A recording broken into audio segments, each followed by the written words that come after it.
All right. Just popped in too. Okay, so we're good for a quorum. All right, I'm going to call the March 24th Windsor Southeast Supervisory Union Board meeting to order at 6:31. And we're going to start with the reorganization of the board. So I am going to take nominations for chairperson for the WSESU board.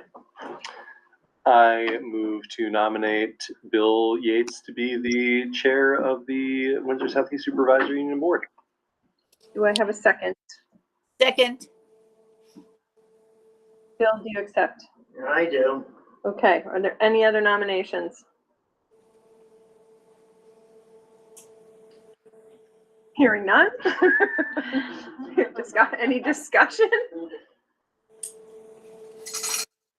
All right, Bill, we have to vote. Hold on a minute, we have to vote. All right, Davis, how do you vote? Aye.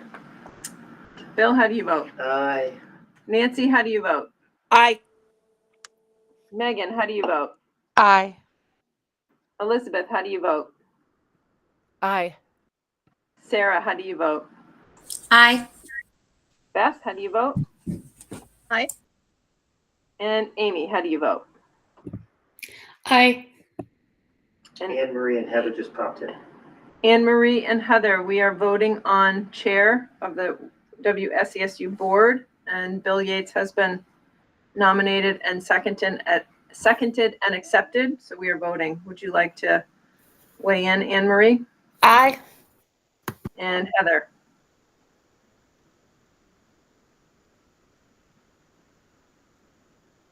She's just getting on. Heather? She's banging her head on the table. Why, Bill? Why? Well, I think that's enough. Yes. So, Bill, I'm turning the meeting over to you. Elizabeth has raised her hand. I'd like to say congratulations, Bill. You've done a fine job in the last year. And I wondered whether, can we hear who's new on our board? I think that's a wonderful idea.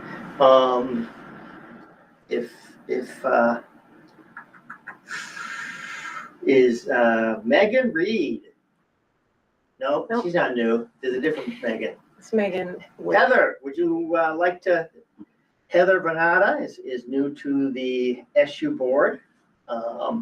She has been an incredible member of the negotiating team.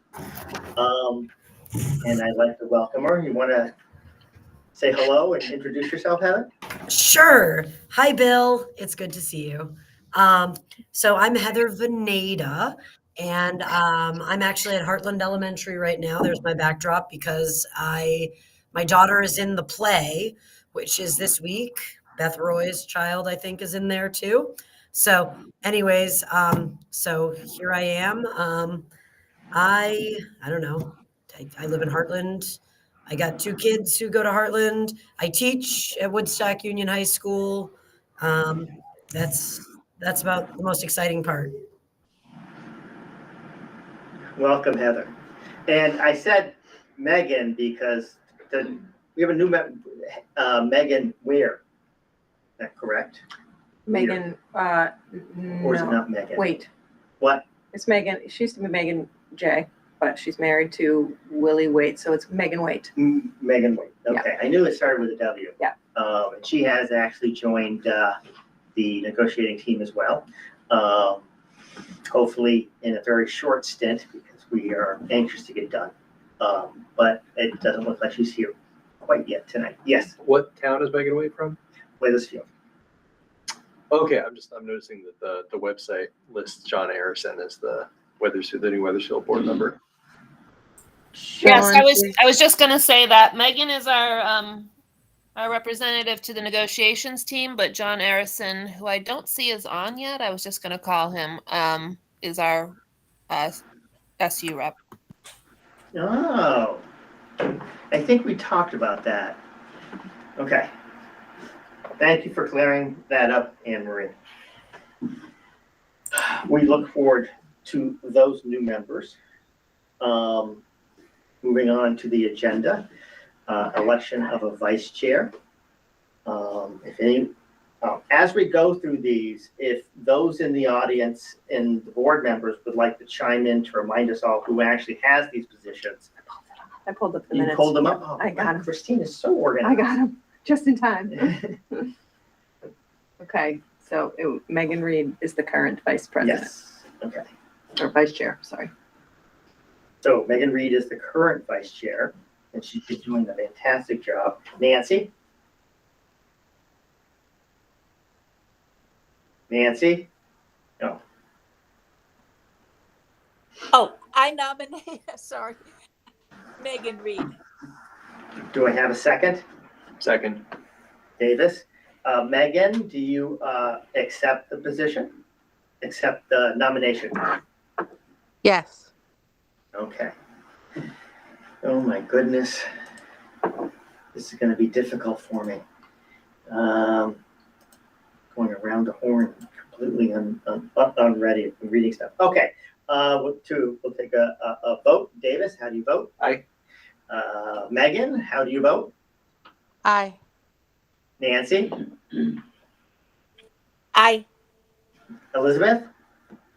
Aye. Can you turn the camera on for the owl? Thank you. Yes. That is off, isn't it? Or is it? Sarah? Aye. Beth? Aye. Katie? Oh, sorry. No, Amy.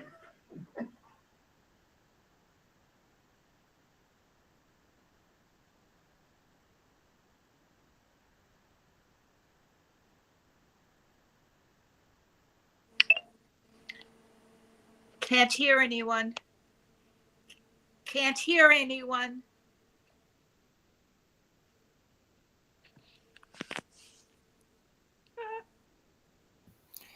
I only hear you, Nancy. Oh, It could be that when they're Hey, sorry everyone. The owl is kind of crashing right now. So we are doing our best. Here, I'll turn the sound on my computer too so people can hear if people say things. I'm gonna hang up and try again on the owl. Yep. Yeah. Christine's going to restart the owl so we can try to get back on track here.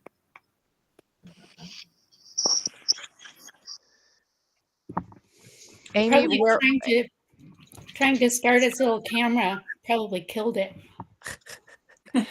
Amy, we're waiting for you to vote on whether how you feel about Megan Reed being the vice chair. Oh, I said aye. Oh, And missed it. Davis, do you mind calling on who's Anne Marie? aye.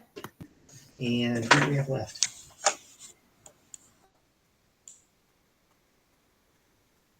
I have not voted yet. Heather. Heather Veneta, I vote aye as well. Okay. Have I missed someone? I don't have my visual right now. Okay. Then Megan Reed is the vice chair. Congratulations, Megan. Election of clerk of the board. And Davis is the current clerk of the board.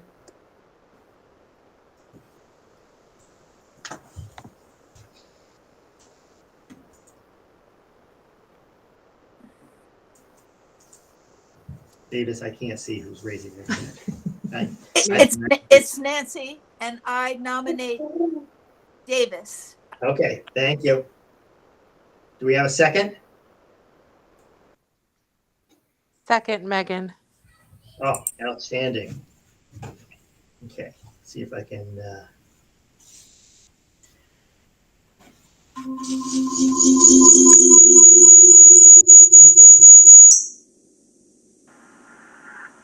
Okay. We're voting on Davis for clerk on the board. Nancy, how do you vote? Aye. Sarah? Aye. Beth? Aye. Amy?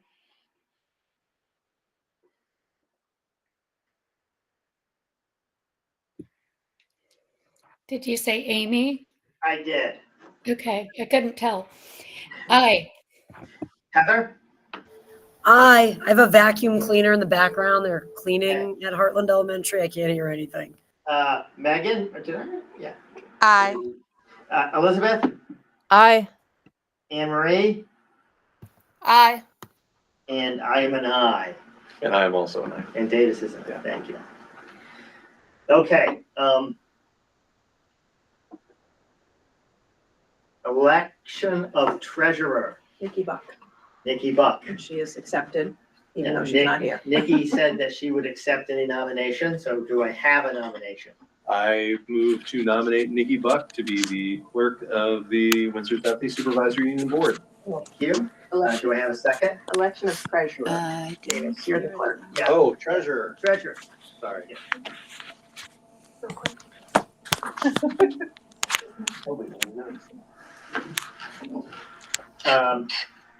Do we have a second, or did I miss that? Sarah, second. Thank you, Sarah. Okay, and Davis, how do you vote? Aye. Nancy? Aye. Elizabeth? Aye. Amy? Aye. Megan? Aye. Heather? I. Beth? Aye. Anne Marie? Aye. Hi, John. And Sarah? Aye. Okay. And I'm an I. Assistant treasurer was Amy Election McMullen. assistant, who was who? Amy McMullen. Amy McMullen is the assistant treasurer at this time. Do I have any nominations for assistant treasurer? I nominate Amy McMullen as assistant treasurer. Thank you, Elizabeth. Second. Okay.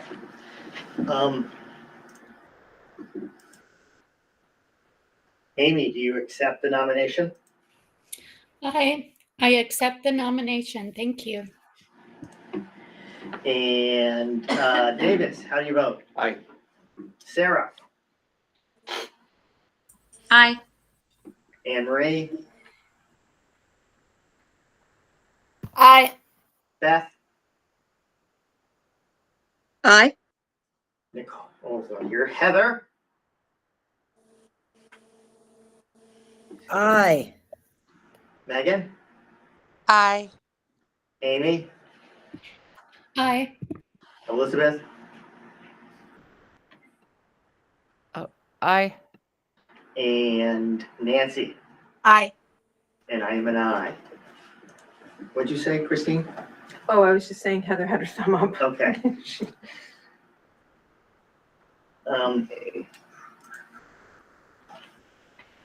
Election of signer of the manifest. Bill and Nancy. Bill and Nancy. We will be open to double nominations here. I nominate Bill Yates and Nancy Pedrick for signer of the Okay. manifest. Thank you, Elizabeth. Do I have a second for Bill Yates and Nancy Petrick being signer of the manifest? Sarah, second. Okay, thank you. Nancy, do you accept the nomination? I do. And so do I. And so, Sarah, how do you vote? Aye. Anne Marie? Aye. Beth? Aye. Heather? I. Megan? Aye. Amy? Aye. Elizabeth? Aye. Nancy? Aye. Davis? Aye. And I am an I. Okay, congratulations, Nancy and Bill. Election of budget committee members. SU Budget Committee. We didn't vote on this last year until later in the year, Okay, so you could do it now or you could do it later. It was Elizabeth, Sarah, and, oh boy, give me 1 second.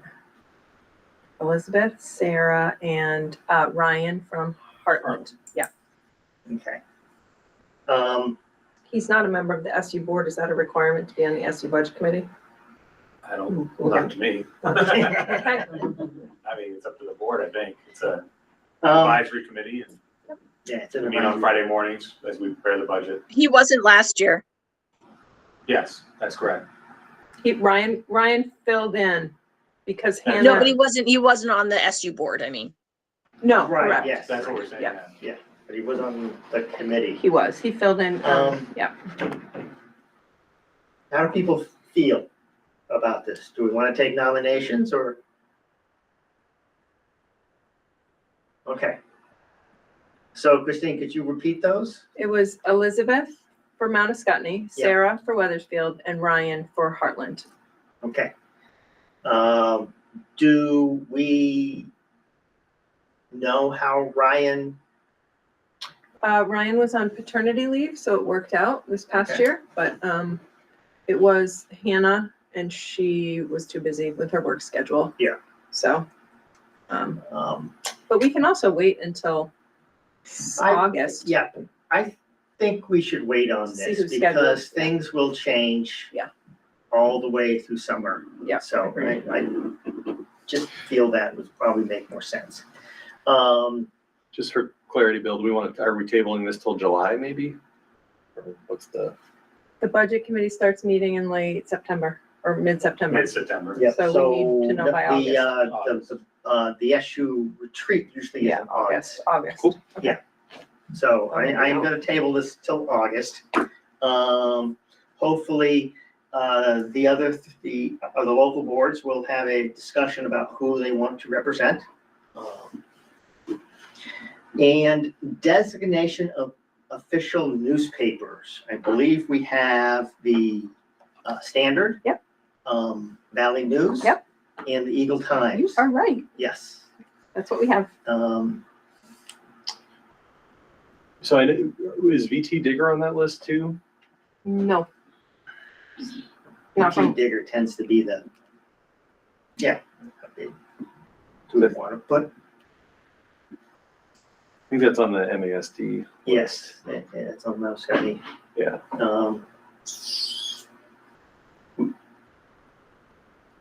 Do we have any other suggestions, desires for changes? Not as if I'm taking nominations, but no? Okay. I will take a motion to approve those 3 newspapers as the designation of official newspapers.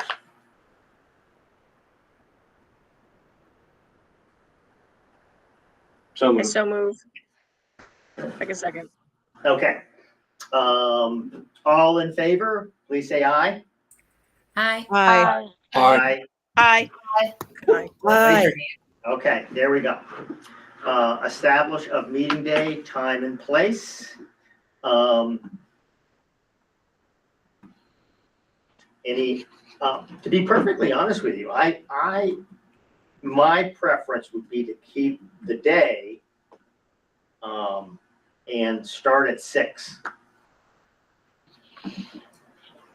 And it just be able to get through and, board meetings at the SU level, especially around policy they can run later.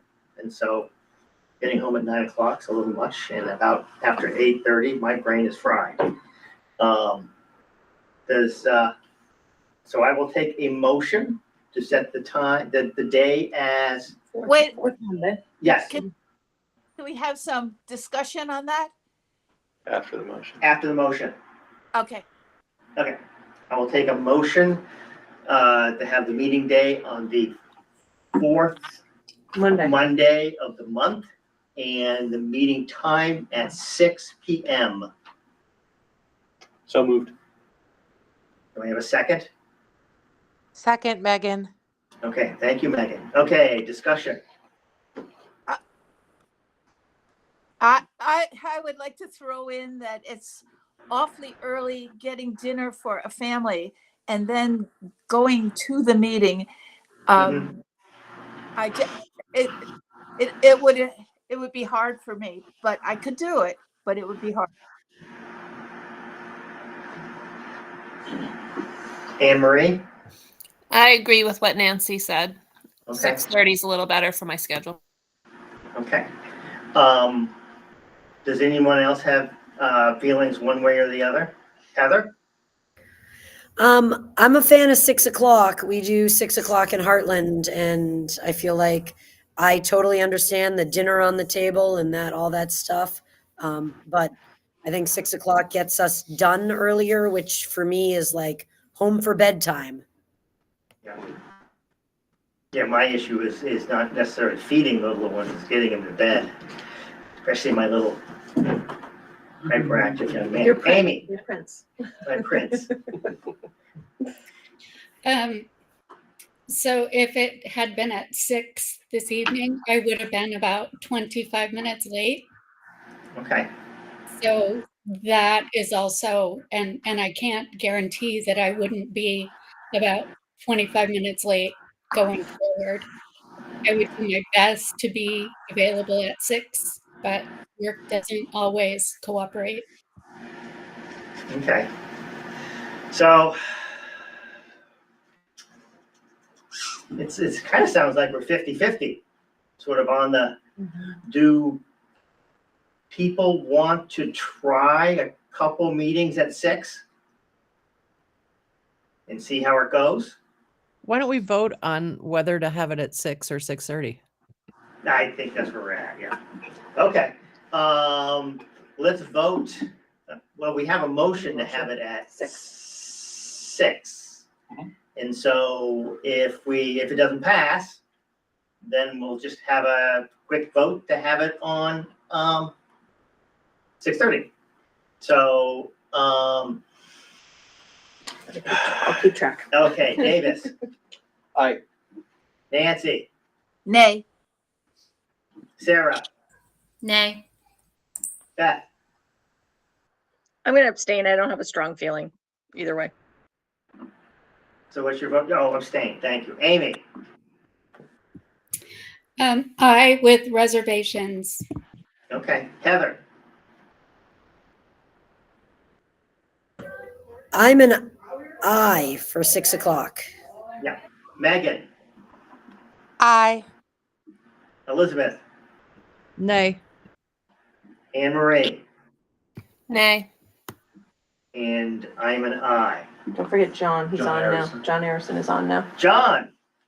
No. Okay. Nice. So we've got a 5-5 and one abstention. So you break the tie, Bill. I am an I. Well, you voted already, right? I did vote already, yes, because we have actually, We have 11 people.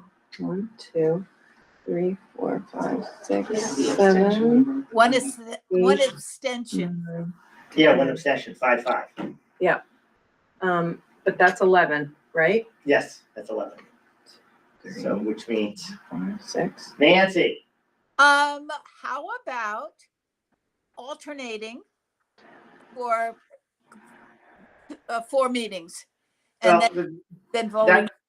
Yeah, that's an option, but honestly, if that's what we're gonna vote for, I'd say nay, because I prefer consistency than anything.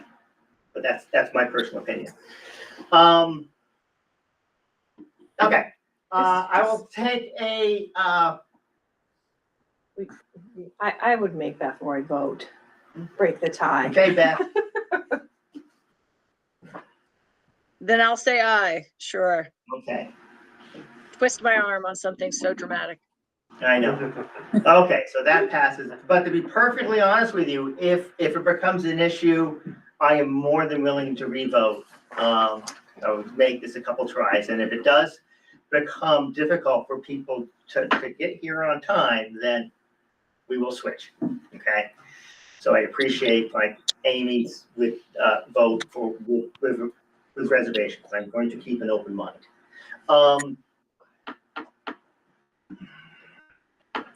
Robert rules for small boards. I will take a motion to approve Robert rules for small boards. So moved. Do I have a second? Second. Nancy, Second. John? John has a second. Second. Okay. All in favor, please say aye. Aye. Aye. Aye. Aye. Aye. Aye. Okay. All opposed, say nay. Even though I think it was unanimous. Okay. Changes, addition. So we're done with the reorganization of the board. Changes, addition to the agenda. We just, quick FYI, we do have an executive session, which is why I'm moving things along. I will take a motion to approve the minutes of February 24th, 2025. Nancy, So moved. do I have a second? Sarah, second. Okay, any discussion? Okay, all in favor of approval of the minutes, please say aye. Aye. Aye. Aye. I'll abstain. I wasn't there. I'll abstain. Oh, by the way, John. I'll abstain as well. Okay. John, would you like to take a quick, we did this earlier. Would you like to take a moment and quickly introduce yourself? Sure. First, I apologize for being late to the meeting. I didn't get the notice. The MRA alerted me to it. But anyway, won't happen again. New member to the Wethersfield board. Glad to be appointed to the SU. Okay. Well, welcome, John. Public participation. Lexi, I'm down for dinner. Public comment is not legally required, but we believe it is crucial for us to hear from our community members about their concerns over issues. Through these meetings, our board models for our students how to conduct public discourse, and that the board and members of our community can approach controversial issues in a civil and constructive manner, and can demonstrate mutual respect. Having said that, please note that the board is here to listen. The public comment period is not designed for discussion. Please start by identifying yourself and what town you reside in. I will call on Elizabeth, who actually said that she had an issue she wanted to bring up, legislative wise. I do. So I while normally in public comment, I'm going to need your input. We got the yield bill, which is what sets the property tax rate for this upcoming year. And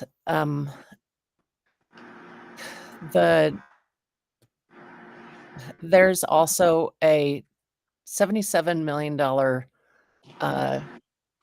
surplus. So so the governor wants us to apply the $77 million to the ed budget, thereby buying down the tax rate to 1.5%. Without the $77 million buy down, the tax rate, I believe, will be 5% increase. Some of the Democrats have been lobbying to only apply half of the $77 million because we see there being the net effect of the $77 million buy down is that it will cost the ed fund $120 million next year, and our property taxes will be much worse than they would be with the 5% this year. Am I making sense? Yes. Yes. Okay, so I'm coming to you asking whether you think I should vote for a $77 million buy down,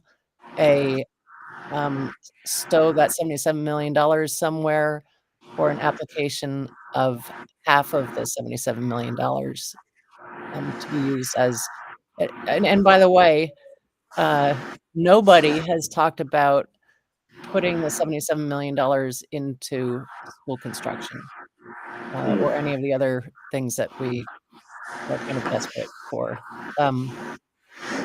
But so I need some input on whether to vote for the yield bill as it is right now, or to choose one of the other options.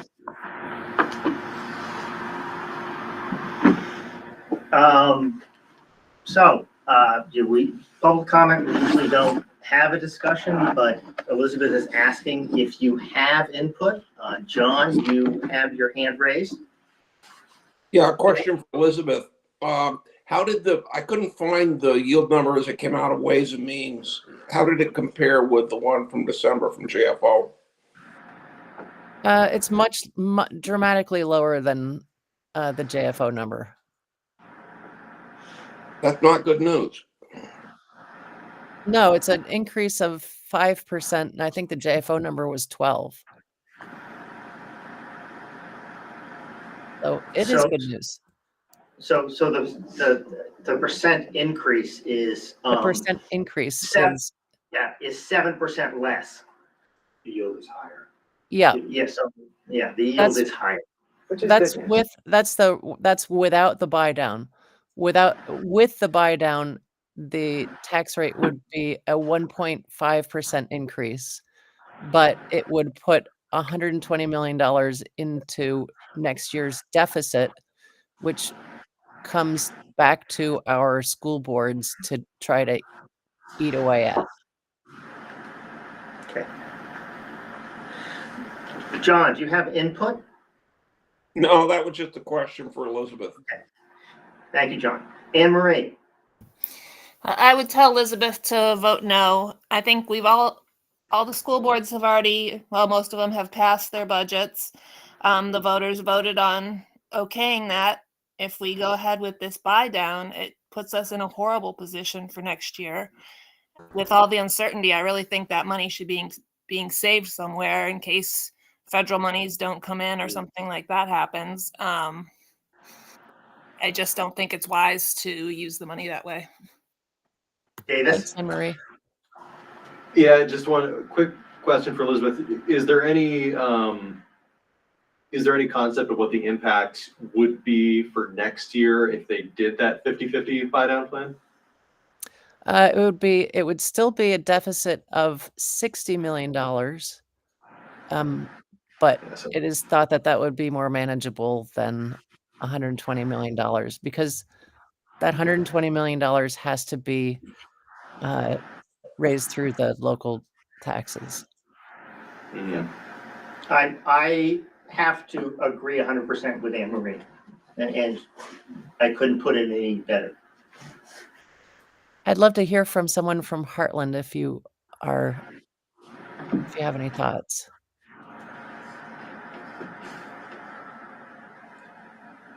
Heather's gone dark. It's gotta be Beth. She's driving home. Yeah. Yeah. I don't have thoughts other than, I feel like none of it seems like a good solution personally. So I'm feeling kind of stuck in the middle overall. But the whole idea of like the uncertainty of what's to come in the current political climate makes me want to squirrel everything in my life away right now. So that's kind of how I'm feeling. Yeah, I'll throw out, honestly, I wanted to hear about the kind of like the median option there, but if we're already down at a place, to Anne Marie's point, that voters have decided is appropriate, especially having gone through last year's budget season, setting ourselves up for something else like that, it is not particularly appealing. So I would not be in favor of that. Thank you. I really appreciate the input. I should also say that John Bartholomew and I are already inclined to vote against the yield bill because we pushed really hard to get tuitions moved out this year while they're jiggering the system, and they were a flat no. The Ways and Means Committee was a flat no on it, and like no discussion. So thank you. I know what I'm going to do, and I've got your thoughts with me. Thanks. Thank you, Elizabeth. Is there any other public participation? Beth? A much more fun announcement. Heartland has their musical Friday and Saturday, 2 shows on Saturday. You're a Good Man, Charlie Brown. The kids are doing an amazing job, all the adults involved. It will be awesome. Come on down. Sounds fun. I played percussion for that show once. I love that show. Come on Anne down. Marie? My daughter's Lucy. It's going to be great. Okay. Anne Marie? Weathersfields also has a production of Peter Pan Jr. coming up, I believe, April 4th and 5th. Thank you. Davis? Just a couple of announcements, I guess. One, since we're all here, congratulations to everybody on, having your budgets passed. I think that's something that's worth celebrating again with the last time we did this fresh in our minds. And then also I just wanted to acknowledge and congratulate the Windsor girls varsity basketball team on winning the state championship, the D3 state championship again. It's really exciting. I got to catch a handful of games this year. They're a really amazing team, and it's super exciting. Okay. Thank you. Any other public participation? Okay. Policy discussions. And I'm going to start off with, we have a lot of third reads. So I'm going to start off with motions. So B7, tobacco prohibition policy and procedure. Do I have a motion to approve that policy? So moved. Davis, do I have a second? Beth, thank you. Any discussion? I'll throw out there that this is pretty much covers the legal requirements. And there's not a lot of huge changes, just simplification in some areas and clarification. Am I wrong? No, you're good. Yeah. You're good. Any other discussion? Okay, I am going to, unless anyone objects, I'm going to take some voice votes on these. Okay, all in favor of approving B7 tobacco prohibition policy and procedures, please say aye. Aye. Aye. All opposed, say nay. Any abstentions? Okay. C3 transportation. I will take a motion to approve C3 transportation.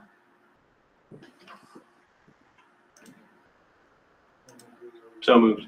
Do I have a second? Second, Megan. Okay, thank you. I'm trying to find it. I have them all open. And yeah.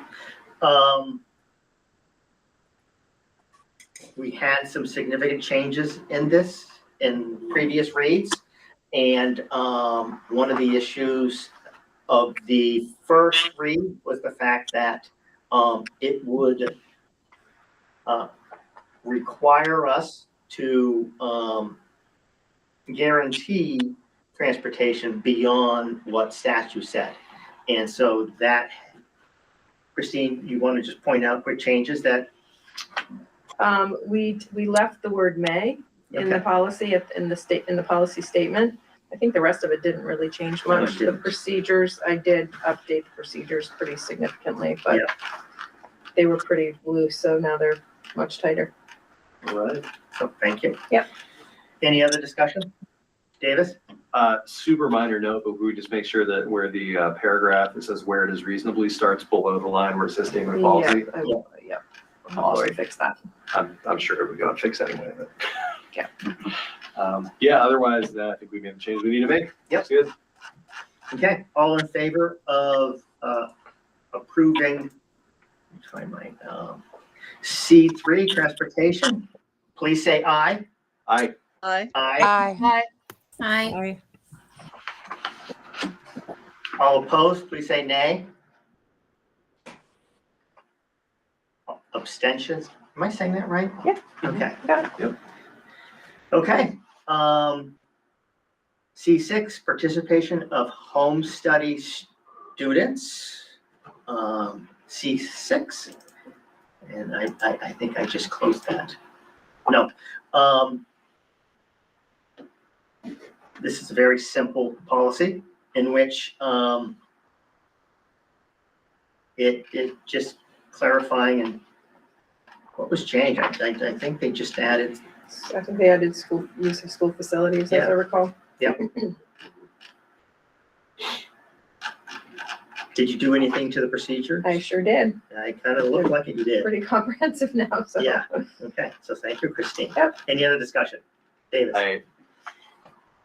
Just one more very small formatting note. It looks like there's a space before the word it. It sure does. Sorry to Yeah, be a I'll fix stickler. that. No. Yeah, that's it. Looks great. Okay. Language is good. Any other discussion? Okay, all in favor of passing C6, participation of home study students, please say aye.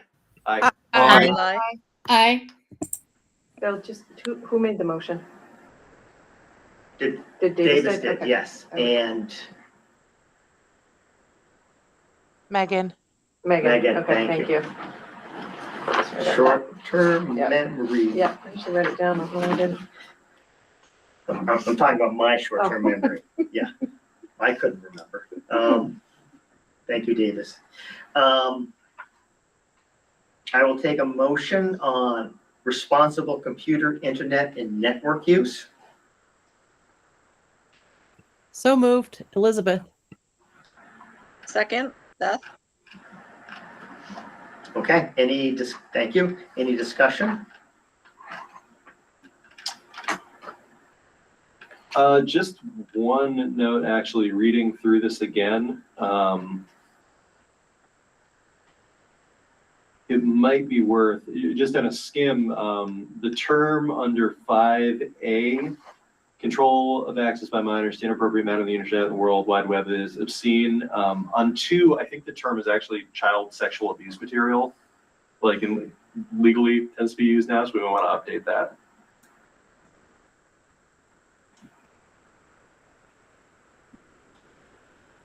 Do we want to?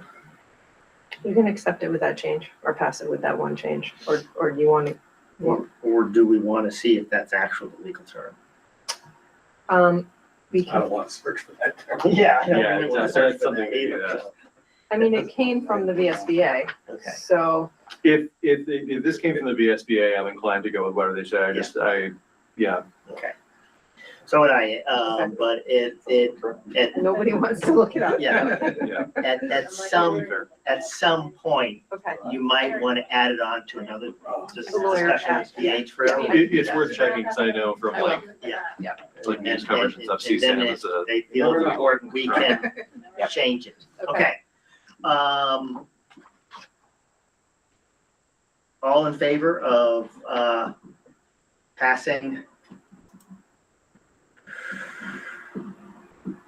D3, responsible computer, internet, and network use, please say aye. Aye. Aye. Aye. Aye. Aye. All opposed, please say nay. Any abstentions? Still don't think I'm pronouncing that correctly. No, you got it. It's insecurity. D20, curriculum development and coordination. I will take a motion to approve this policy. So moved. Amy, second. Okay. I'm going to ask Christine to just point out Yep, the changes. Yep, so under number 2, the superintendent shall, we added assist the director of curriculum, instruction and assessment and members of the supervisory union and member school board. So we added the director. We pointed out the director in that sentence because that's what that position does, yeah. And we did in the procedures add a couple, I added under number 3, a timeline for the implementation of new curricular program will be provided to staff either before the onset of implementation, and B, implementation of the curriculum is supported and monitored by the school administrator. That needed to be clarified, so.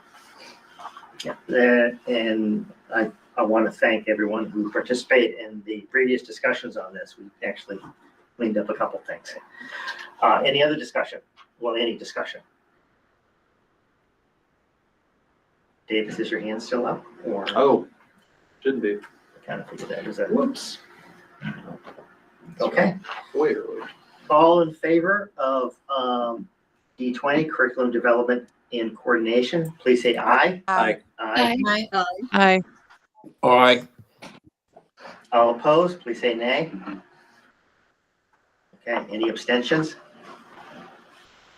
Okay.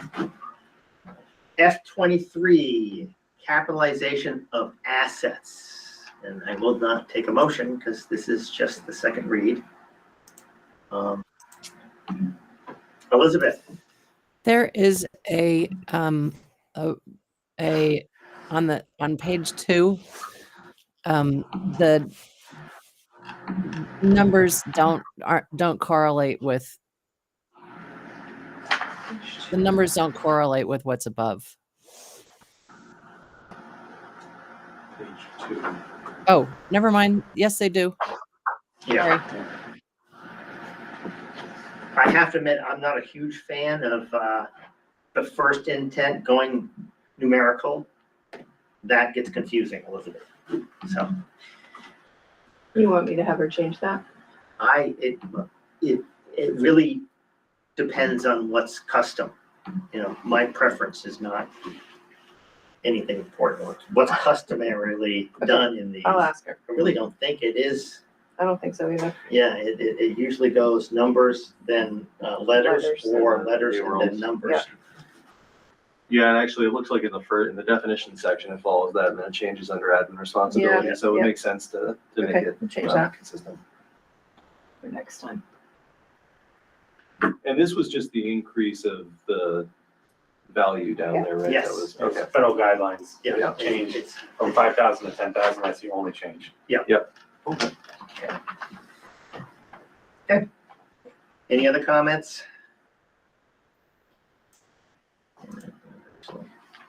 Okay. C43, Windsor WSESU Act of Hate Policy. And believe it or not, this is actually a first read. And for those of you who are new here, we had, I'm having a hard time remembering her first name. Lynn. Heather Lynn. Heather Lynn, join an SU meeting and go through this policy, because we actually had legal assistance in writing it. It has come up with an issue of that was brought to us from Windsor High School students, and in policy and in procedure, there was very little we could do. And I don't know if this policy is going to actually solve the issue, but it does clarify with well-rounded informational clarification around First Amendment rights and all the other pitfalls in attempting to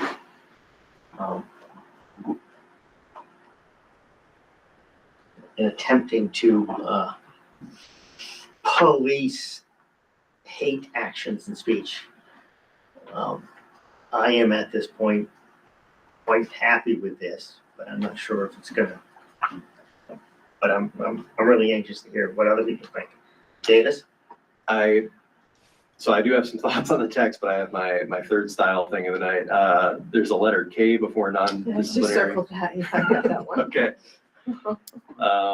No, I also am, I mean, I'm comfortable with the language here. I think that I just want to point out, it's helpful, I think, that we outline where due process comes in and sort of at least begin to point to where this connects to other policies that we're already using to keep our students safe here. So does it do that though? And how would we go about doing that if it doesn't? And I'm not saying I don't disagree with you.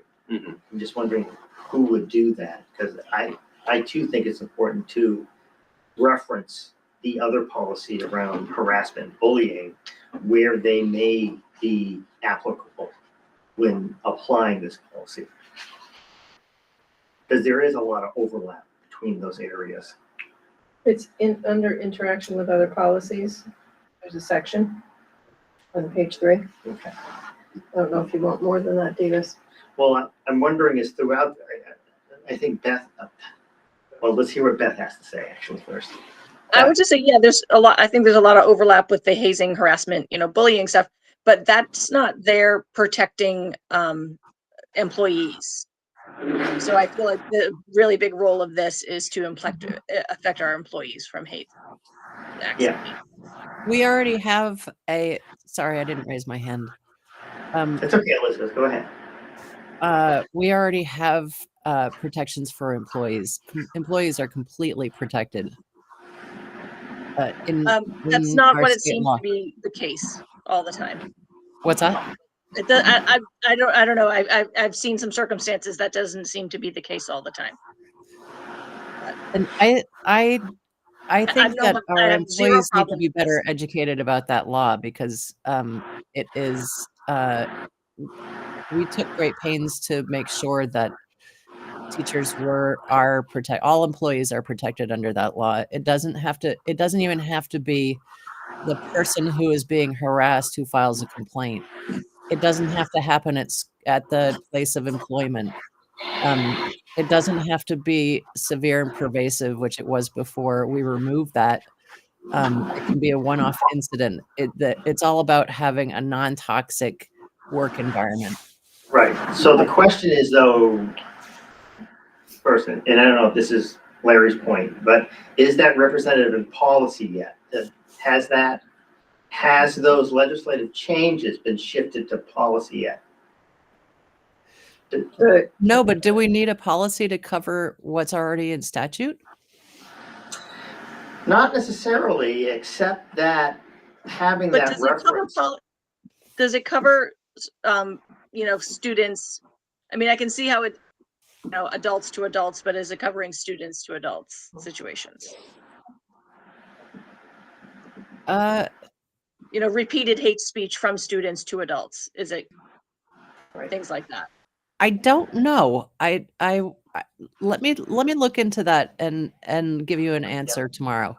Okay. Yeah, because this policy That'd be helpful because we get stuck there.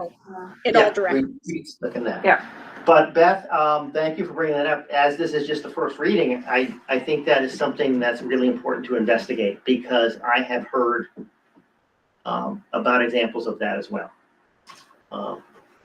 Not that this policy is going to solve that issue, but to have it outlined and be able to reference that statute in policy as well might be beneficial. Okay. Any other? Yeah, it would just make it stronger, I think. Yeah.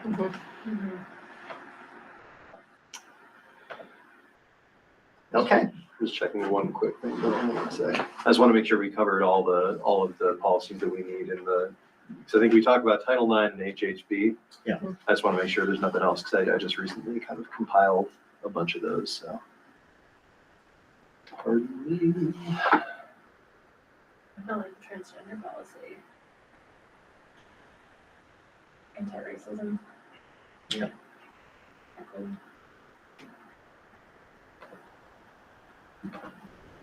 I don't understand what statute the remedy would be for an adult to adult outside of the school district. Yeah, I'm so sorry, Larry. I forgot you had a question. Well, I just don't, I don't understand, like, I see how this policy could be with adults, students to adults, staff, et cetera, I get that.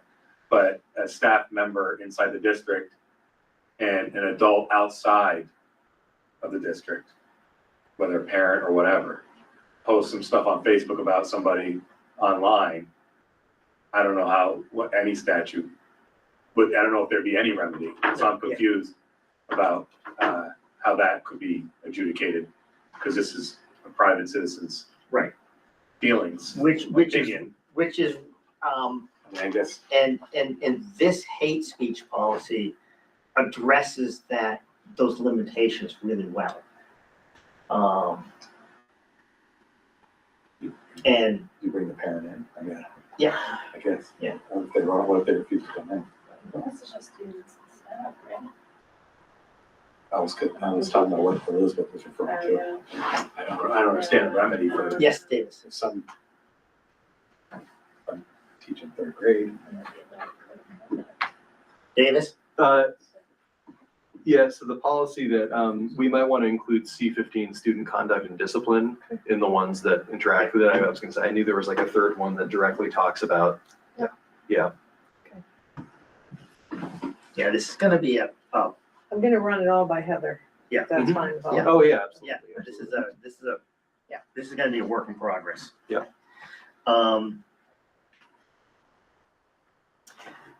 C81, Behavior Threat Assessment Team. This is new. This goes into effect July 1st, 2025. So I can just share that we already are doing a lot that's in this policy. So it's not a big surprise to us.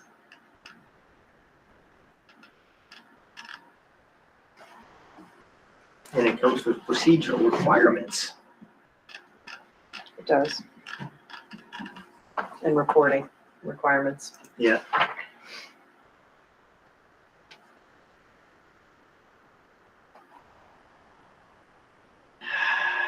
It's a long one. It will. Are we talking about the threat assessment? Yes, I've got a question. sure. What remediation is there for students who have been wrongly accused of being a threat?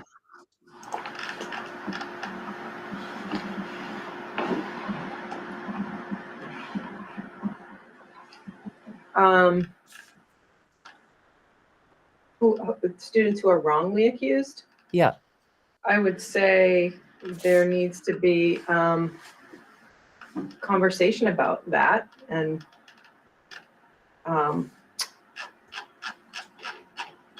some repair. If a student's been accused and it's not accurate, there definitely needs to be some acknowledgement of that and some conversation and some repair in that with that student, depending on how,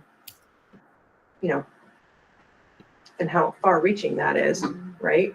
So repair with others if others are involved and believe that student to be considered a threat. That's just what's coming to the top of my head. I don't know that it's happened. It has been brought to my attention. So my question is, what is the data collection going to look like? And It's a form. It's a form from the AOE that we have to fill out. yeah, I have no idea why they It's can't. a get long their- form. I have no idea why they can't, get their current data system working properly, but anyway. Yeah. Okay, any other discussion?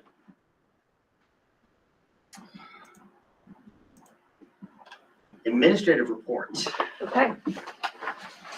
I'm gonna start. Let me share my screen.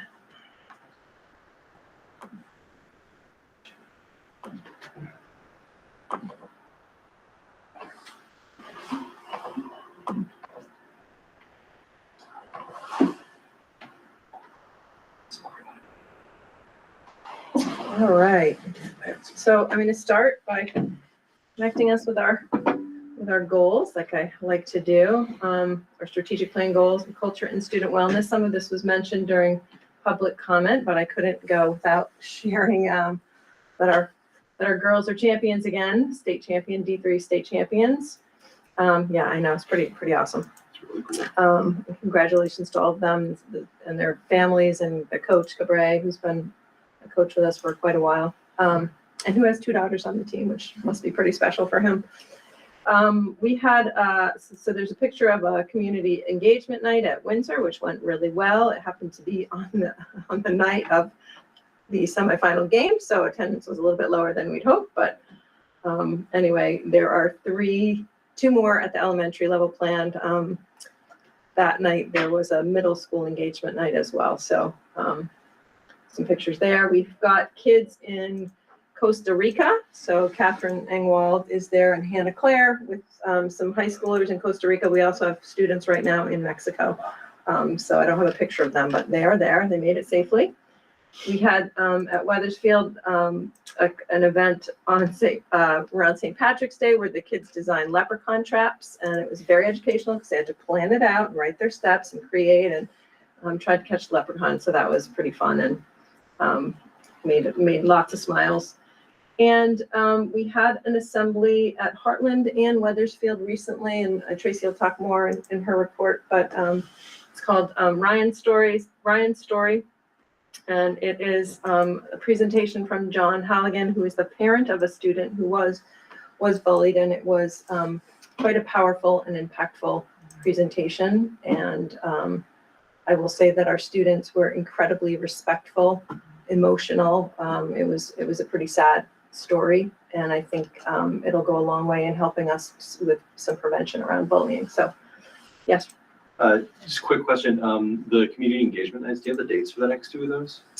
I do. I'll get them to you. I do. I don't have them off the top of my head. Right Yep. now, yeah. And our student success and engagement goal, we've got kids really engaged in, we're really trying to do hands-on learning with kids. So there's some SALT map design in one of the pictures. We had at Wethersfield, we had an invention convention, the 4th grade put on an invention convention. We had 6 students from Windsor High School go to the state science fair, and some of them placed, which was pretty exciting. We had some students, some Windsor theater students who went to the Vermont Regional One Act Festival at Tetra Academy this past weekend, and they're going to be doing Alice in Wonderland. You'll hear about that coming up. And we had Rajni Edens came and did an artist in residence, which was pretty powerful as well in Windsor this last week. So lots of things going on around our goals that we're proud of. I didn't switch the screen. I'm sorry about that. You missed all these great pictures. So I'll just give you a second. I want to shout out Larry Dower, our CFO. He recently received a certificate in education finance from Georgetown University. He continues to enroll and do all sorts of business finance work, which makes him the amazing CFO that he is. So just a shout out to Larry for that. Congratulations, Larry. On that note, Larry wanted me to share that the FY24 audit is on the website and completed, and we had no material findings, which I think that's pretty much our MO. We don't get a lot of material findings. Yeah, knock on wood. Knock on wood. I am doing my best to keep up with the legislative session. It's fast moving, and Elizabeth can certainly weigh in if I'm mistaken, but it seems like the governor's proposal of 5 districts isn't really going anywhere. The Senate Ed Committee, there's a person on that committee, Seth Ballengartz, I believe is how you pronounce his name, has written a bill which is gaining some traction. It focuses on governance and redrawing lines. So the proposal is 6 districts, 3 SUs, and 2 interstate districts. So I think if you have feelings about that, I encourage you to reach out to your legislators. They want to hear from you about your thoughts. That one is gaining traction from, that's the word, from the VSA. There is a proposal in the works at the House, and the House has invited the Superintendent's Association to work with them on a proposal, and we've been working together on a proposal that seems more manageable and with a more with a timeline that would fit the work that needs to be done to consolidate. As you heard, oops, I skipped one. The funding draft language should be coming out this week in a bill for the foundation formula. So I'll keep you posted when I hear about that. And as Elizabeth said, the yield bill left the House at a proposed 8,596. I think it was 8,553 prior, or our last yield number. Yeah. So, but we've already talked about that. So we move on. I'm going to just briefly update you on some things that are coming at us. Seems like daily, so really trying to keep up. There was a Dear Colleague letter, and the Office of Civil Rights Department. I'm just going to read a little bit of it. Says, will no longer tolerate the overt and covert racism discrimination that has become widespread in this nation's educational institutions. The law is clear. Treating students differently on the basis of race to achieve nebulous goals such as diversity, racial balancing, social justice, or equity is illegal under controlling Supreme Court precedent. Institutions that fail to comply with federal civil rights law may, consistent with application law, face potential loss of federal funding. And then they go on, and there is a link to a web form where people can make a complaint, and that is tied to, the complaints tied to funding. So the general advice from the Agency of Education currently is for educators in the face of these executive orders and guidance document has really been to proceed with our planned professional development and instructional activities in accordance with our SU instructional priorities, needs assessment activities, and State Board of Education rules, and to consult with our legal counsel if we have concerns about any specific activity or action. So you may have heard that on the news. It is what's going on currently. I have some more not so great news to share. But so there have also been orders around gender-based discrimination and Title IX enforcement, and there was a letter about that as well, and that was communicated on January 31st, basically telling us that we need to use the 2020 guidance and regulations of Title IX and not the 2024 guidance on Title IX, which we've really been doing anyway, because that's what the guidance has been from our legal counsel. And if there is any gender harassment discrimination, we can fall back on our HHB policy and will. So I will just read this statement because it actually makes me feel a little bit better. Protections for LGBTQIA+ students are enshrined in Vermont law and have not been diminished in any way by this federal action.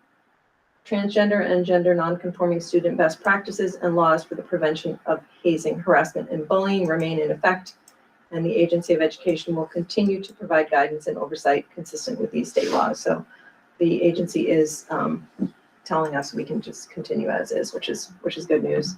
The next executive order is the agency, the latest update talks about closing the Department of Education. I'm sure you've seen that on the news.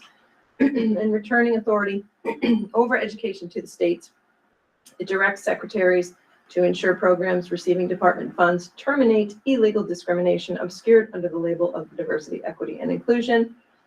But there is a note that Secretary McMahon and White House officials have publicly acknowledged it would require an act of Congress to eliminate the department, although it looks like it's being dismantled every day right in front of our eyes. So I'm sure it will end up in litigation, but it's unnerving for sure and anxiety provoking for all of us. And then just one last federal funding update. So as you heard, there is potential loss of federal funding if there are reports made, but we also had some updates that our title programs, our IDEA, and our majority of our Perkins funding are forward funded. Therefore, they're funded they're secure through this fiscal year. And we think there won't be changes to those for next year. We do know our title, it's anticipated that our title allocations are going to come out quite late, like late June. We usually know in May. And we have people that are funded through title. So they are kind of up in the air until this funding comes through. We have heard Title I allocations probably won't change a lot, but Title II may. And we do have people funded through Title II as well. So thinking about how to manage that. We have also heard we may lose Medicaid money, and that money pays for things like, it pays the person that does the Medicaid billing. It pays for We Are Hope, which all our schools benefit from. This year, it's going to pay for Summer Academy because we lost, our ESSER funding is gone. So just a lot going on, and trying to stay on top of it and make good decisions about the things that are important here and how to move forward. I heard a hand. It was Elizabeth. fine. I just want to reassure you that we actually do have a plan in case Medicaid funding gets cut. Oh, that's very good to hear, Elizabeth. Thank you for saying that, because that has been on our mind. So thank you. Okay, last slide, and then I'm going to let Tracy take over. She's got a little bit of a longer report tonight, so I'm trying to go a little bit quickly. Just things coming up across the SU. We have student-led conferences. April 10th and 11th, students are preparing and teachers are preparing, and we're excited about those so that students can show the gains that they've made over the course of the year. Mentioned at the beginning of the meeting, we have 2 plays coming up. Peter Pan at Weathersfield, April 4th and 5th, and Your Good Man, Charlie Brown at Heartland, March 28th and 29th. We have most of our graduation dates set. I won't read them all, but they're up there for you. And we're still working on Albert Bridge to be announced, but I'll make sure to get you that information as soon as we have it. And then I'm going to, Tracy, you're going to share your screen? Yeah, I can. Okay. Let me unshare.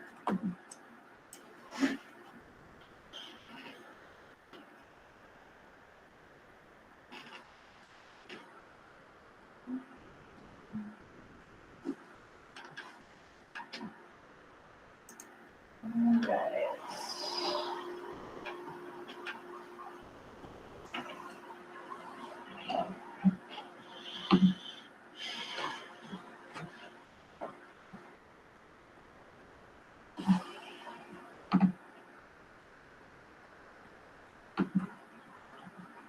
All right.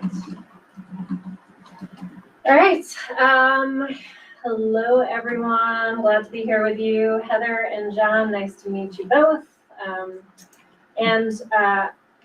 going to just start by saying this was really difficult trying to put together a report for DEI right now in the context of our social political climate. So some of what I'll mention, Christine and I were talking, maybe a little bit repeat, some reinforcing of some of the things that you just heard, and then a ridiculous number of slides that are mainly here for the record. This felt like I didn't want to miss anything tonight, so I'm gonna go through this quickly, and if anybody has anything that you want to stop or add, please jump in anytime.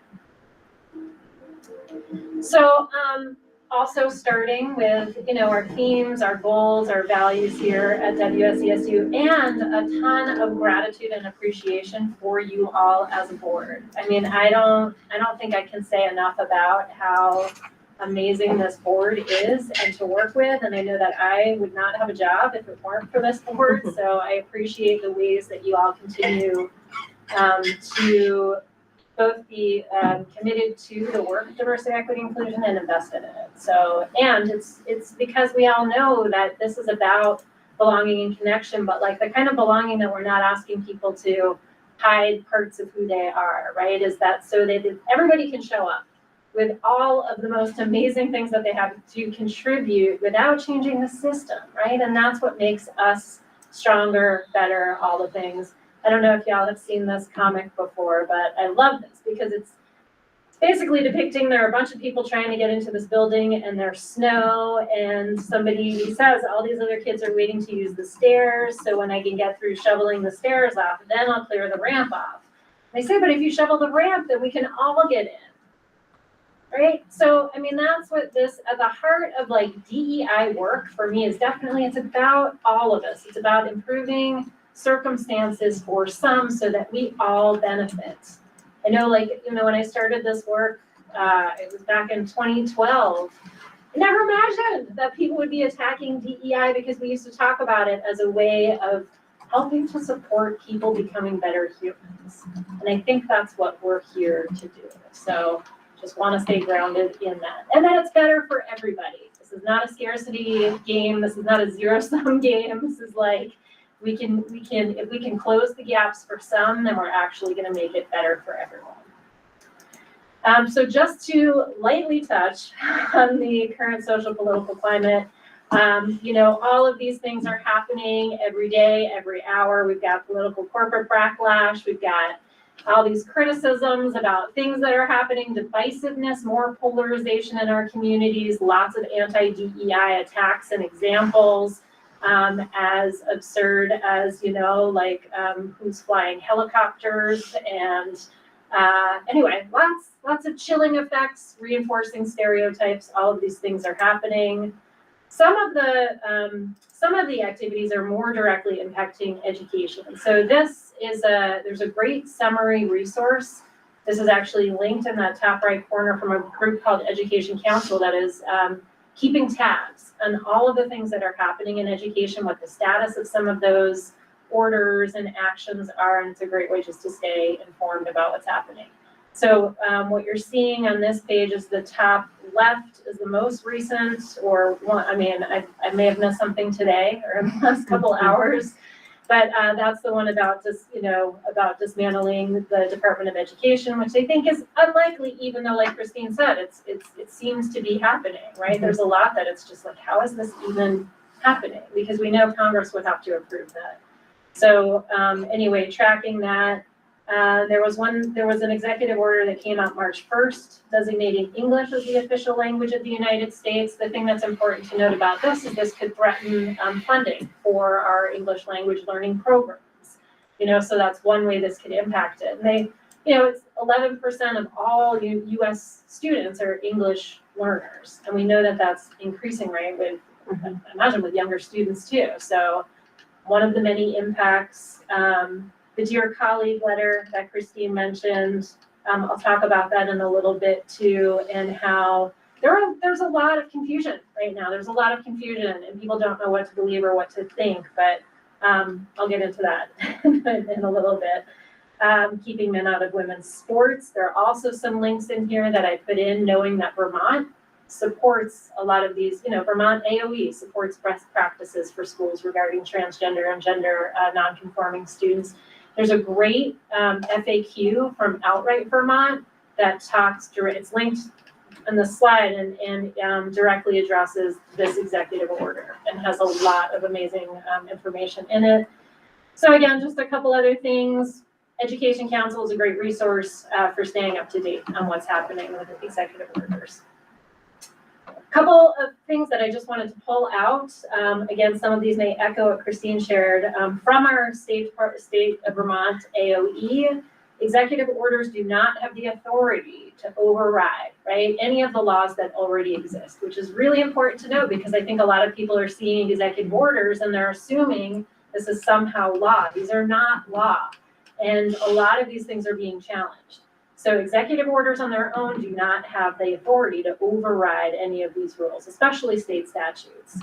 So the recommendation is that we proceed with planned professional development and instructional activities, and that's what we are planning to do. This is another document that was created by a multi-state guidance from Vermont's Attorney General, along with 13 other states in the District of Columbia. Attorney Generals wrote this document basically saying that, they feel like DEI programs have been mischaracterized, practices and programming that lawfully promote diversity, equity, inclusion, and accessibility confer important educational and social benefits for students.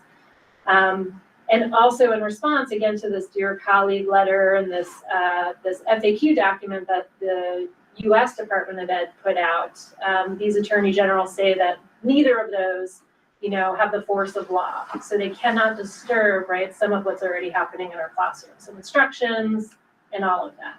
So again, just kind of challenging the weight and the perception that these letters and executive orders don't really have. Also in that multi-state guidance doc, is the underscoring, right? That in order to prepare all students for college and careers, right, including, this is explicit here, including students from historically underrepresented backgrounds who are disproportionately students of color, right? So where we may be hearing like not to talk about race, not to be explicit about it, here's a statement that says like, sometimes we need to be, right? We need to factor this in. So this may mean taking targeted action so that students from underserved communities have access. This is all within, all of what we're doing is within the realm of legal things so far. So this is just to underscore that what we're doing is okay and necessary, right? Let's see, a couple more examples to highlight. This is one that the AOE has on their federal updates, right? A lot of folks are saying like title funding is gonna get pulled, right? And as Christine was describing, like we don't know how that's going to be impacted, but nothing is happening yet. So this funding for these programs, right, is secure for the remainder of this school year and will continue at essentially the same levels for next school year, is what the AOE is talking about with these funds. This is also important to note, so this is in Outright Vermont's FAQs, and it's also in our education quality standards that reiterates, right, no student in the public school or independent school shall be excluded from participation in. So this directly addresses the attack on trans girls, trans women participating in sports specifically.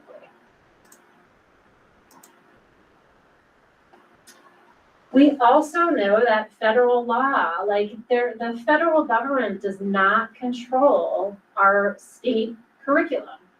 There are laws in place that actually spell this out. So there are two examples here. One's from the Every Student Succeeds Act, and one is from the General Education Provisions Act, which both say that the federal government basically like has no control over state, local agencies and the content and academic standards and assessments, curriculum, all of that. So that's also worth remembering. Well, the most important thing is the 10th Amendment. Can you say more about that? Well, the 10th Amendment states directly that any power not given to the federal government in the Constitution is given to the states, which is why there's actually no federal education laws. Mm-hmm. Thank you. That's the 14th Amendment, Bill. It starts with the 10th Amendment, and that applies to it applied to local governments in the 14th Amendment.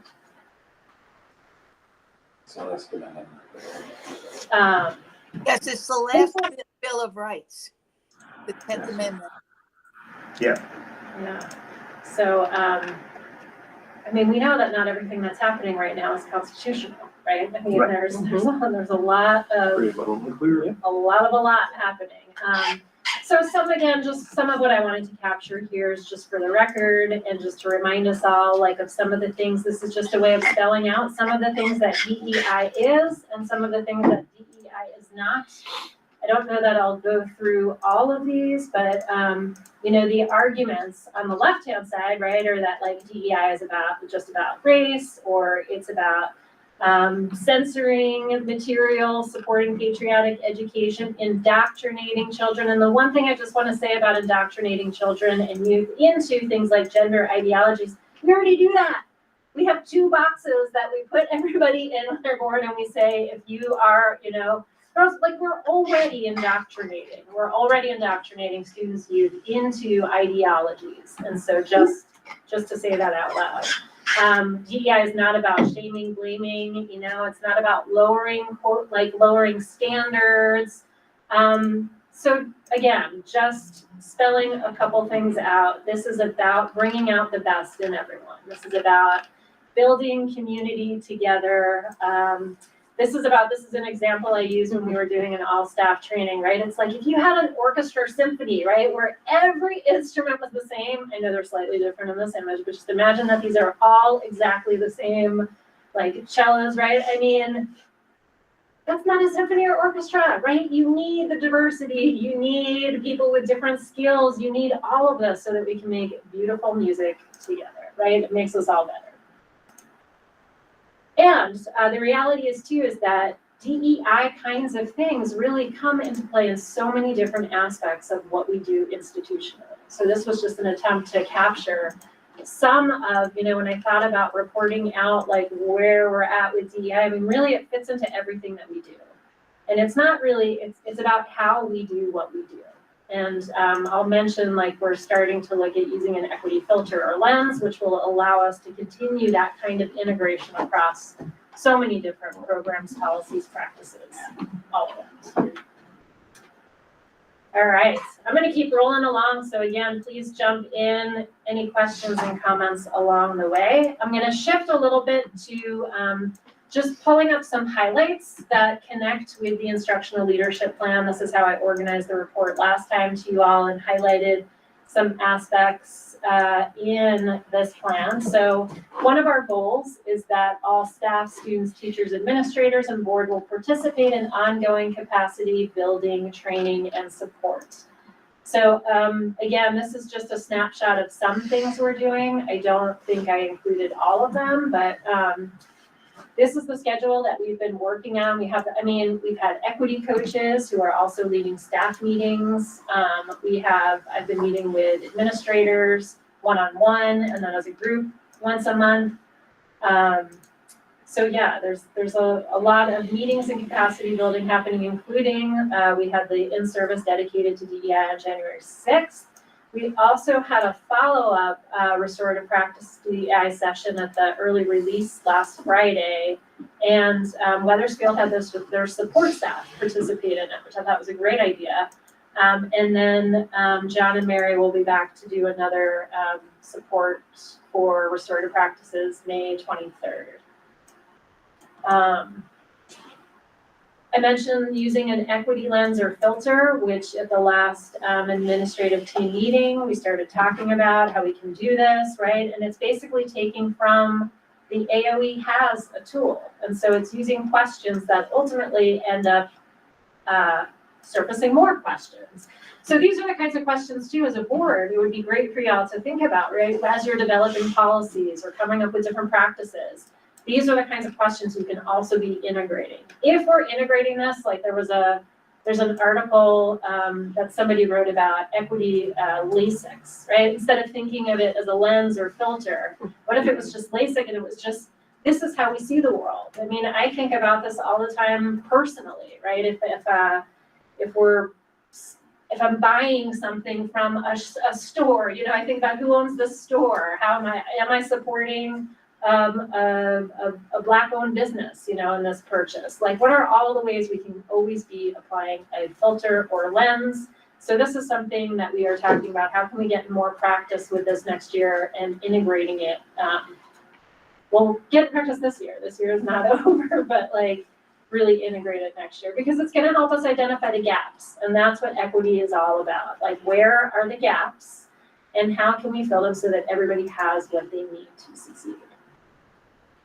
We also have a book club this year. So this was the second book. We are in the process of reading My Grandmother's Hands. And what's kind of cool is, although this is SU-wide, Albert Bridge has their own, like they've been meeting with staff talking about it. I think there's an optional meeting at Heartland. So even though it's an SU-wide initiative, it seems like it's finding pockets like within schools. So even more discussion happening there.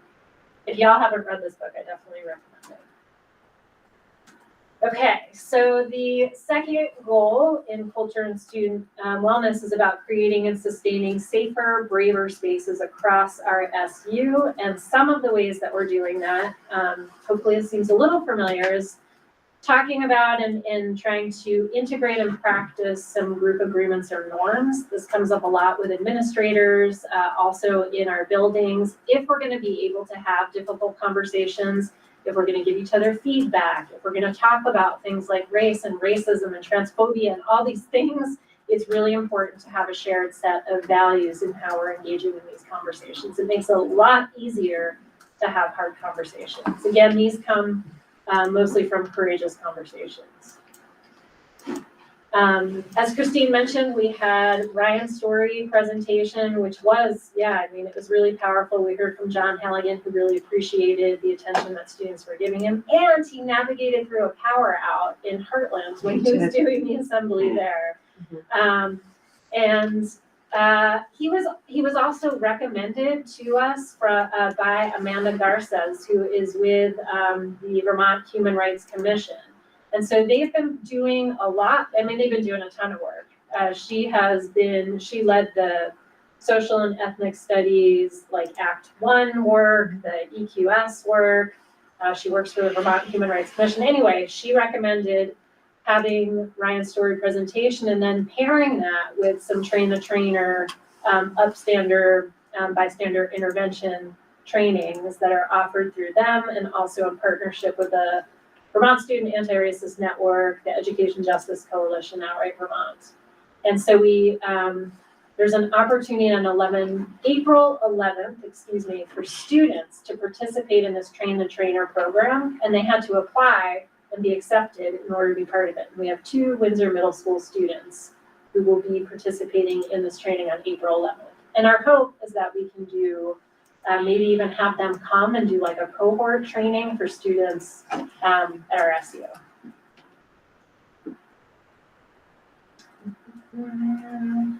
Equity tickets, I think we are up to now it's about 150. So about 150 equity tickets have been submitted this school year. 54 of those have come from students. And I just wanted to break it down into the categories that we're seeing these tickets come in. Yes, Elizabeth. Tracy, is the QR code the only way that they can access the equity ticket? They can access it. It's in the student portal and it's in a staff portal also, the Clever portal. So they can access it through the Clever portals. We've talked about having paper tickets available, but then no one seems to think that's a great idea. My concern about the QR code is that they're not supposed to be using their phones in school. Exactly. Yes, we thought about that, which is why we put it in the Clever portal. So yes, if y'all have other thoughts and ideas about. Well, they all have Chromebooks that you could. They could use their Chromebook to click on the. Yeah, they could get it through the portal there. For the right? portal as well. So yeah. So you can see the top categories for tickets that are coming in are around racism, LGBTQ+, hate, harm, generally, and disability. So those seem to be the top themes of tickets. One of the ways that we're using tickets is equity coaches are leading all staff meetings, and they look a little bit different depending on the school. But one of the ways that they've been using the equity tickets is I went through anonymized some of the tickets, pulled out those sayings, and then they had staff practice how to interrupt, right? So actually try and what would you say if and when you heard, a student say this, how would you respond? That was one of the things I heard from folks last year. It's like we need more practice and how to call in, call out. And so we're like, well, why not use equity tickets? Because these are happening in our schools, and have people practice so that it can just become more familiar and a practice out of habit. Which I feel like there's a lot that we're doing here, which could ultimately be some of the procedures for our active hate policy, right? It's like these can all work together. You all hopefully saw that we also had a parent-teacher survey, staff survey, family survey that went out on gender inclusivity. This is the gender inclusion consultant who we're working with, who had worked with Hartford. Checking in on where people are at with our transgender policy. And so I pulled some language, or just a couple quotes, statistics from the YRBS data. That's the youth risk behavior survey that goes out every 2 years. So what you're seeing on there, and part of the reason why we do this, right, is that compared to heterosexual cisgender students, LGBTQ+ high school students are 3 times more likely report self-harm, make a plan to kill themselves, and attempt to kill themselves during the past year. This is disproportionate, right? This is a very disproportionate. It's also important, I think, to say out loud that we are not doing the work that we do and the things that I'm describing out of nowhere, right? We are doing these things in response to the things that we are hearing from students and staff or noticing, right? It's all in response to patterns and all the things that we're seeing. We're not manufacturing these things in any ways. And so WSESU data, I think, calls some attention to that.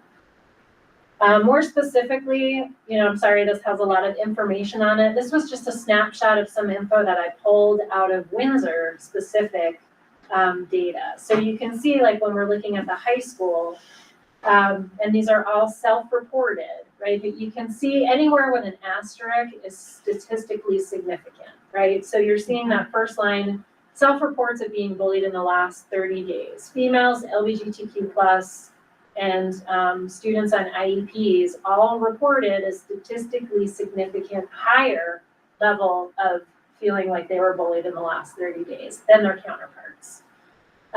You can see, again, anywhere where an asterisk is, those are all the places where there's some statistical significance in the experience of either female, LGBTQ+, BIPOC, or students with IEPs are having. I think the plan I'll share a little bit more out from YRBS too at the Mount Escutney board meeting. But it's available online, it's linked on this page. You can see middle school, similar patterns also. And I just thought, one of the reasons it's really important that we have a transgender policy in place is that we know that although we would love to imagine that all families are supportive of their children and whoever they are, we know that that's not the case. And I think one of the statistics that, ate dinner at home with at least one parent or other adult family member 4 or more days during the previous work. So you can see that number is 76 for LGBTQ+ students and 91 for hetero or cisgendered students, right? There's a statistically significant difference in those experiences. And if that's one indication of the kind of supportive home environment and the differences that LGBTQ students might be experiencing, I think that's important to know. All right, building and sustaining a dedicated team and community of support. This includes support for our Gender Sexualities Alliance groups.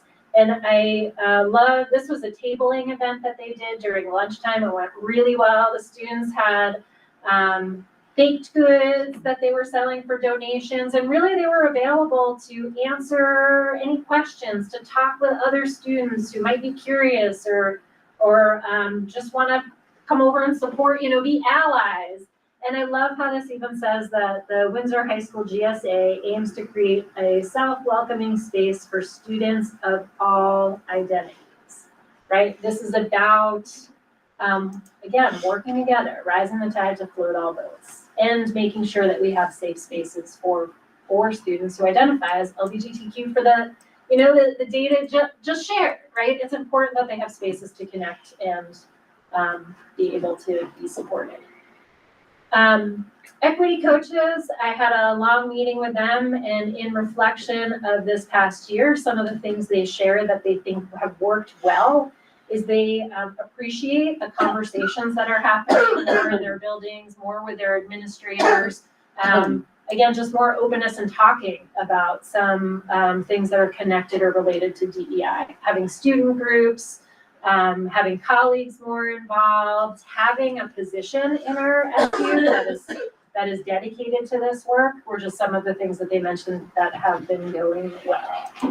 Some of the things that they feel like need improvement, they feel like there's some inconsistency in how we do what we do across schools and across the SU. So all of these are opportunities, which I'll share too in a little bit.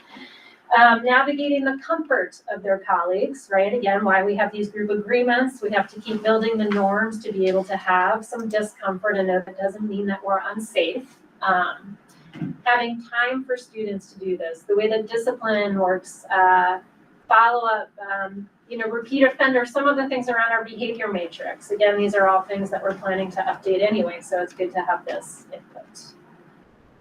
And their vision for 3+ years from now, I love how it's really pointing to like students leading, people feeling safe, people feeling seen, supported, more unity, right? This isn't about division and more divisiveness. This is about bringing people together.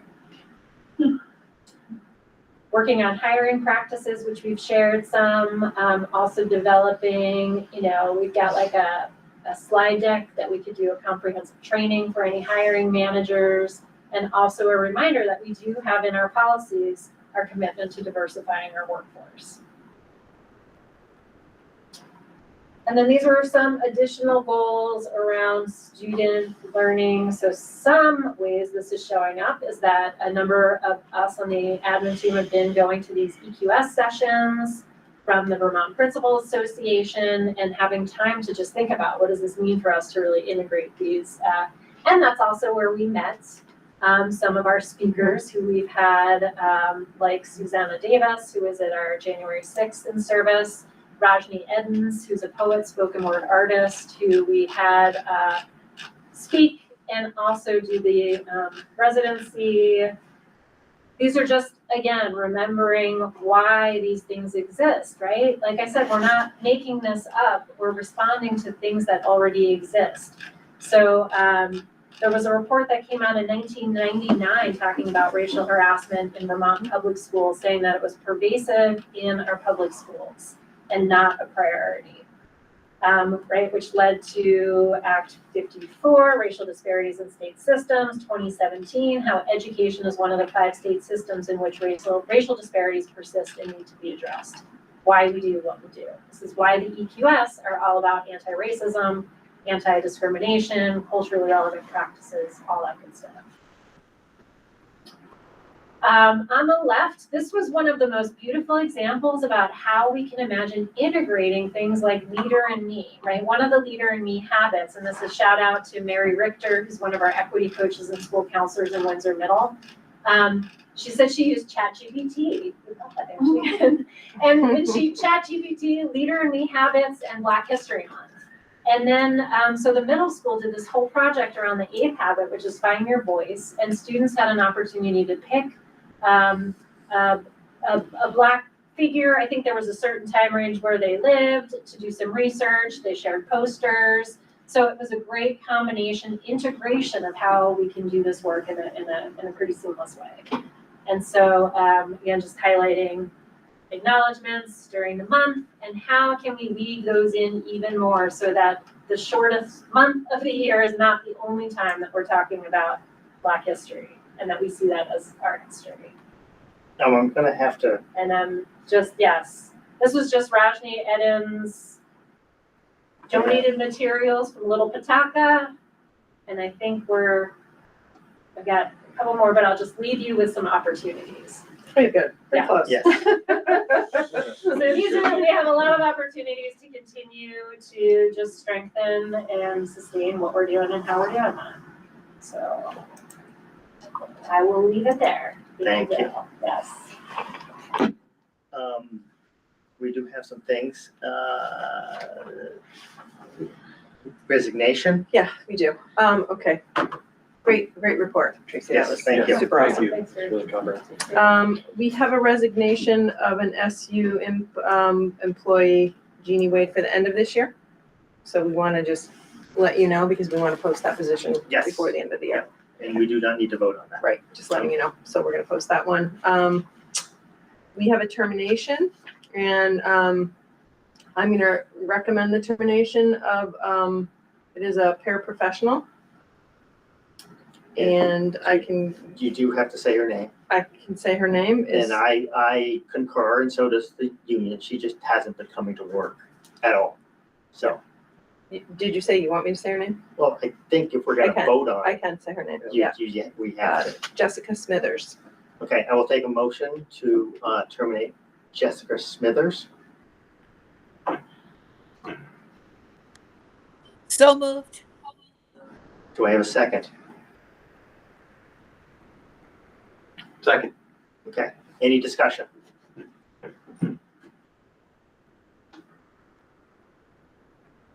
So this ties into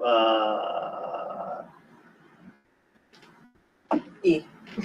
another Yeah, thing on the here. agenda. Number letter E. So. Yep. And I've lost. Okay. I will take not a voice vote, but we'll go around. Davis. Aye. Elizabeth. Aye. Nancy. Aye. Beth. Aye. John. I'm going to abstain. I don't know enough about the circumstances. I'm reluctant to terminate somebody without knowing more information. Megan. Aye. Sarah. Aye. Anne Marie. Aye. Nicole.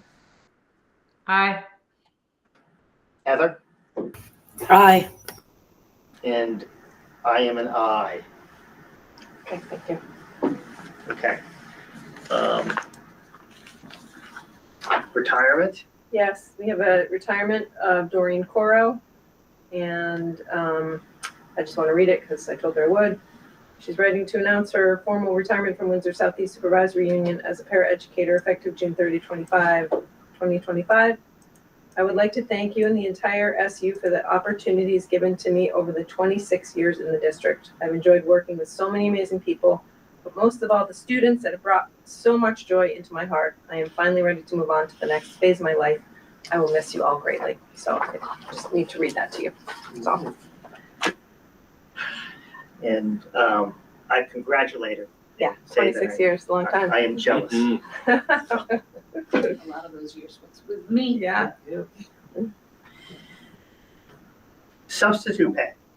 I have some numbers. So Okay. we're talking about potentially raising the substitute pay rate. I think it's on the agenda at every local meeting, but and we would like to be consistent about it for payroll. So the numbers that I found currently around the area, WNESU, they pay 120. So our current rate is 125. Wyndham Central is 120. Wyndham Southeast is $21 per hour. So they do an hourly rate. Two Rivers, 125. Brattleboro, 125. Lebanon, 175. Woodstock, 175. Heather confirmed that for me. And Hartford's at 130 at the moment. So that's all I've gathered. But Yeah. so I think to attract substitutes, we should consider raising the pay. And I think that with those numbers that you put out, it's clear that the places that we would be competing with in the Upper Valley, a few of them, I mean, at least one has a substantially higher rate. Yeah. And I mean, Hartford, I think, is the nearest comparison, and they're also higher, if not, like 11 and higher. And I know Hartford's talking about raising it. They're really struggling with it. Yeah. As well. It does have a significant impact because when we don't have subs, we're pulling paraprofessionals, and that often means that we're struggling to figure out how we're going to cover the paraprofessionals' roles and responsibilities on days when they're called to sub. It's the hidden cost thing that comes up Yes. so much, when we're not able to compensate folks enough, we actually end up not saving money, but losing it Correct. elsewhere. So. Correct. So they're on the, I believe we should put this on the agenda to vote on it next meeting. Because it's on I think some of the local districts would like to know a ballpark number. Yeah. So if we could set that at the SU, like a ballpark, I can take it back. John? If we're going to discuss it at the next meeting, could we have some numbers on line? Is substitution teachers handled as a line item? And if it is, traditionally, is we come under, over, or spot on? It is a line item in local budgets and the SU budget for SU employees. That we go I back can a couple years yeah. and see how that's Yeah. sugared off. Sure. John, I think everyone's aware of this, but I think it's worth saying when we're talking about SU employees, we're talking about special ed teachers and in special ed parents who are required to be there. We have to get substitutes for them. The kind of figure that I think that has been kind of bandied around a little bit in the progression of things would be, at least in my feeling, would be to for next year, 150. That would be a reasonable raise, and would get us within the ballpark of, at least the ballpark of those around us. So, Shall I take that number with me? does anyone else have any input on that? Nikki? That was where my gut took me to, so I'm in agreement. Okay. Okay, awesome. Anne Marie? I think 150 sounds reasonable given the other numbers that we were just told. Yeah, I think we need to be competitive to attract the people. So I think 150 is probably a good number where we'd like to be. Davis? Yeah, I completely agree. Okay, thank you. Board chair authority to terminate support staff. This is an issue that has come up and was brought to my attention by Christine and Tina. The fact that when termination is required because a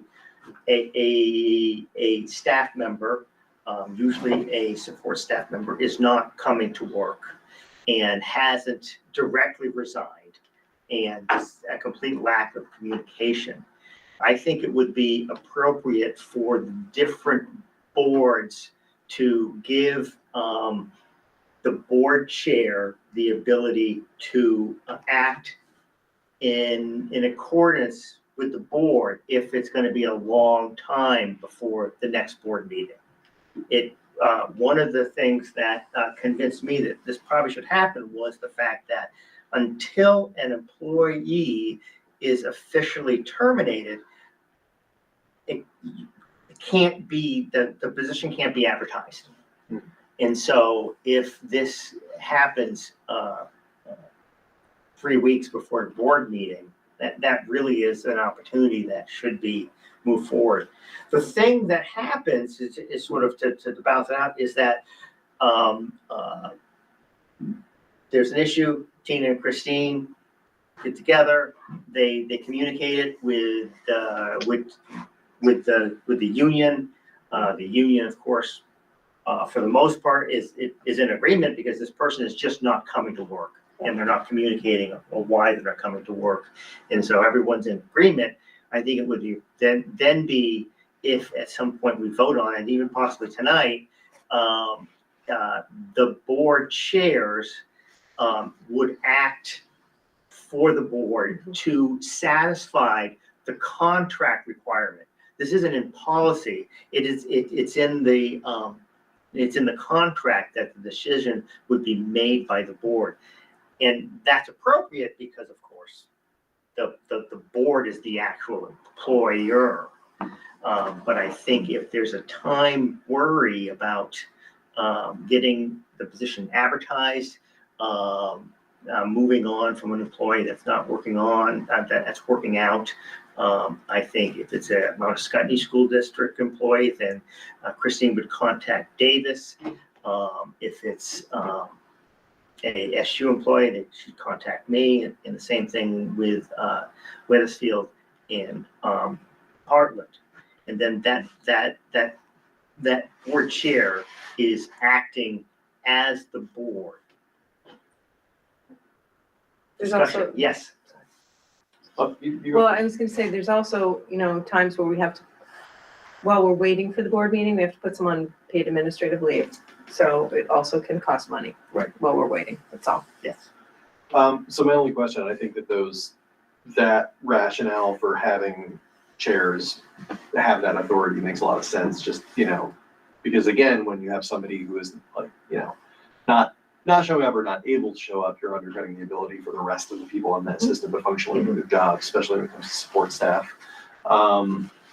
The question that I would ask is, a lot of the time, in my experience, terminations are pretty clear cut, you know, like administration, the union, everybody's talked about it.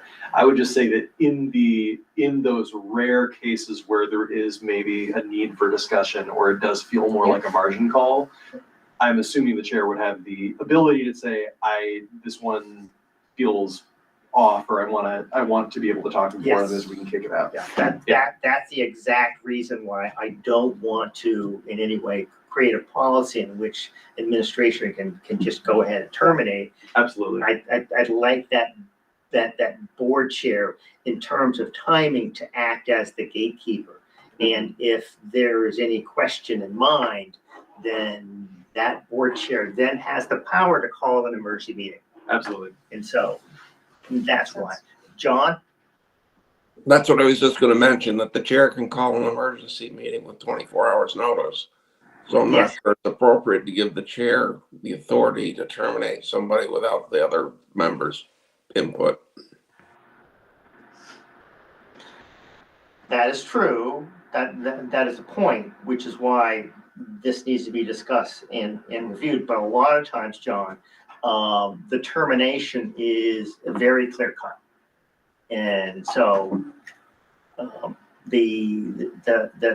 and this is the second termination in the last 2 months in which there was no question that because the employee was just not coming to work at all. Yes.